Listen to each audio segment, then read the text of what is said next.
ಮಾರ್ಗಶಿರ ಧನುರ್ಮಾಸೋತ್ಸವ ಆಂಡಾಳ್ ತಿರುಪ್ಪಾವೈ ಅನುಸಂಧಾನ ಕಾರ್ಯಕ್ರಮ. ಆಂಡಾಳ್ ತಿರುಪ್ಪಾವೈ 14ನೆಯ ದಿನ ಅನುಸಂಧಾನ ಮಾಡಬೇಕಾದ ಪಾಶುರ ಪದ್ಯವನ್ನು ಅನುಸಂಧಾನ ಮಾಡುವುದಕ್ಕೆ ಮುಂಚೆ ಗುರುಪರಂಪರಾನುಸಂಧಾನವನ್ನು ಮಾಡೋಣ. அன்னவயல் புதுவை ஆண்டாளரங்கற்கு பந்த திருப்பாவை பல்பதியம் இன்னிசையால் சூடி கொடுத்தாலை சொல்லு சூடி கொடுத்த சுடற்கொடியே தொல்பாவை பாடியருட வல்ல நாடி நீ வேங்கடவர்க்கு என்னை விதி என்ற இம்மாற்றம் நாம் கடவா வண்ணமே நல்கோ. 14ನೆಯ ದಿನ ಧನುರ್ಮಾಸದಲ್ಲಿ ಅನುಸಂಧಾನ ಮಾಡಬೇಕಾದ ಆಂಡಾಳ್ ತಿರುಪ್ಪಾವೈ ಸಾರಂಗರಾಗ ಆದಿತಾಳದಲ್ಲಿದೆ. ಉಂಗಳ್ ಪುಳಕ್ಕಡೈ ತೋಟತ್ತು ವಾವಿಯುಳ್ செங்கொடு நீர்வாய் இழ்ந்து அம்பழ்வாய் கூம்பினகான் செங்கல் பொடிக்கூரை வெண்பல் தவத்தவர் தங்கள் திருக்கோயில் செங்கிடுவான் போதந்தார் எங்களை முன்னம் எழுப்புவான் வாய் பேசும் நங்காய் எழுந்திராய் நானாதாய் நாவுடையாய். செங்கொடு செக்கம் ஏந்தும் ತಡಕ್ಕಯ್ಯನ್ ಪಂಗಯ ಕಣ್ಣಾನೈ ಪಾಡೇಲೋರ್ ಎಂಬಾವಾಯ್. ಈ ಪಾಶುರ ಪದ್ಯದ ಕನ್ನಡದ ಪ್ರತಿಪದದ ಅರ್ಥವನ್ನು ನೋಡೋಣ. ಉಂಗಳ್ ನಿಮ್ಮ,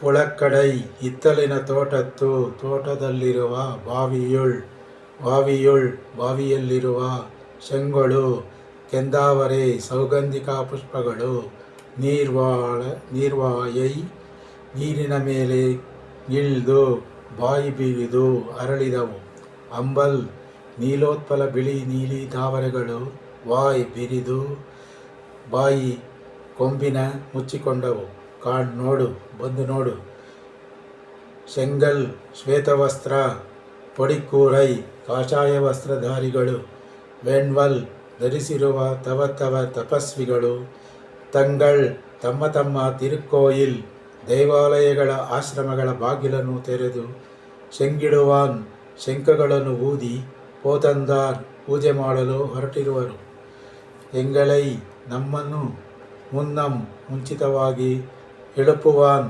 ಎಬ್ಬಿಸುವನೆಂದು ಹೇಳಿ, ವಾಯ್ ಪೇಶುಂ ಅದರಂತೆಯೇ ನಡೆದುಕೊಳ್ಳದೇ ಇರುವ, ನಂಗಾಯ್ ಸಂಪನ್ನೆಯೇ ಎಳುಂದಿರಾಯ್ ಎದ್ದು ಬಾರಮ್ಮ, ನಾಣಾದಾಯ್ ಸಂಕೋಚವೇ ಇಲ್ಲದವಳೆ, ನಾವುಡೆಯಾಯ್ ಎಂದರೆ ಮಧುರವಾದ ಕಂಠವುಳ್ಳವಳೆ, ನಿನಗೆ ಬಾಯಿಯ ಬಲವೇ ಬಲ. ಶೆಂಗೊಡು ಬಲವಾದ ವಿಶಾಲವಾದ ಹಸ್ತಗಳಲ್ಲಿ ಶೆಕ್ಕಂ ಚಕ್ರವನ್ನು ಏಂದುಂ ಧರಿಸಿರುವ, ತಡಕ್ಕಯ್ಯನ್ ಬಲವಾದ ವಿಶಾಲವಾದ ಹಸ್ತಗಳನ್ನು ಉಳ್ಳ, ಪಂಗಜ ಕಣ್ಣಾನೈ ನೇತ್ರನಾದ ಶ್ರೀಕೃಷ್ಣನ ಪಾಡೇಲೋ. ಸಂಕೀರ್ತನೆ ಮಾಡೋಣ. ಹಾಗೆ ಸಂಕೀರ್ತನ ಮಾಡಲು ನೀನು ನಮ್ಮೊಡನೆ ಬಂದರೆ ಅತಿ ಶ್ಲಾಘ್ಯವೂ ಅದ್ವಿತೀಯವೂ ಆದ ಶ್ರೀವ್ರತವೆನ್ನುವ, ರೆಂಬಾವ ಎಂದರೆ ಶ್ರೀವ್ರತವೆನ್ನುವ ಪವಿತ್ರ ಸ್ನಾನ ವ್ರತವು ನಾವು ಕೈಗೊಂಡು ಆಚರಿಸಲು ನಮ್ಮಿ ಶ್ರೀವ್ರತವು ಸಿದ್ಧಿಸುವುದು. ಆಗ ನೀನು ಈ ತಪ್ಪದೆ ಈ ಬೆಳಗಿನ ಸ್ನಾನದ ಶ್ರೀವ್ರತದ ಸ್ನಾನಕ್ಕೆ ಬಂದರೆ ನಮ್ಮಿ ಶ್ರೀವ್ರತವೆನ್ನುವ ಪವಿತ್ರ ಸ್ನಾನ ವ್ರತವು ಸಿದ್ಧಿಸುವುದು. ಆಗ ಆಂಡಾಳ್ ತಿರುವಡಿಗಳೇ ಶರಣಂ.